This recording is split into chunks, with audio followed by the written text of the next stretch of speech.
इस एक्सप्लेनर में चलिए भारत के अनछुए दिल बस्तर की एक जादुई और रहस्यमयी यात्रा पर चलते हैं। सोचिए, एक ऐसी दुनिया जहां दशहरा 75 दिन चले और लाल चींटियां दवा बन जाएं। जादू सा लगता है ना?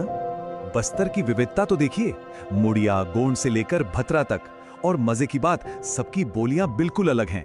मुड़िया जनजाति की घोटुल परंपरा सच में कमाल है। ये युवाओं के लिए एक अनोखा सामाजिक और सांस्कृतिक विद्यापीठ है। यहाँ एक साथ मिलकर जीवन के मूल्य, संगीत और अनुशासन सीखा जाता है। एकदम बेहतरीन सामूहिक शिक्षा। अब बात करते हैं विश्व प्रसिद्ध बस्तर दशहरे की। हैरान करने वाली बात, ये पूरे 75 दिनों तक चलता है। इसमें रावण दहन नहीं होता।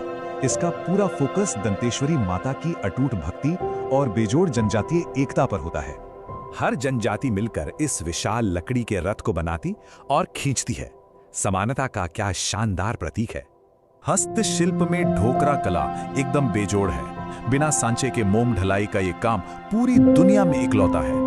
और लौह शिल्प, कारीगर कच्चे लोहे को पीटकर जानवरों और ग्रामीण जीवन की एकदम जीवंत आकृतियां उकेरते हैं। लकड़ी और बांस की ये कलाकृतियां देखिए, ये जंगल पर इनकी गहरी निर्भरता और कमाल की प्राकृतिक रचनात्मकता दिखाती हैं।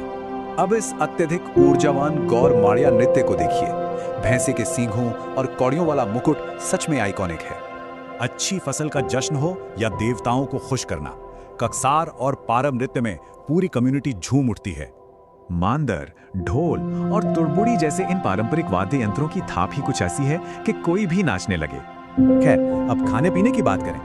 क्या कभी पेड़ की लाल चींटियों की चटनी खाने के बारे में सोचा है? इसे चापड़ा कहते हैं। ये तीखी और खट्टी डिश लाल चींटियों, उनके अंडों और खास मसालों को पीस कर बनती है।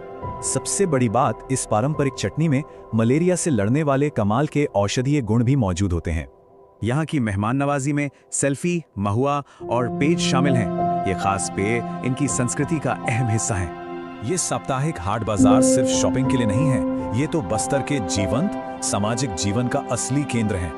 बिल्कुल, यही लोग रिश्तेदारों से मिलते हैं, शादियां तय होती हैं और संस्कृति का शानदार आदान प्रदान होता है। सबसे दिलचस्प बात, इन बाजारों में आज भी बार्टर सिस्टम, यानी सामान के बदले सामान की परंपरा एकदम जीवित है।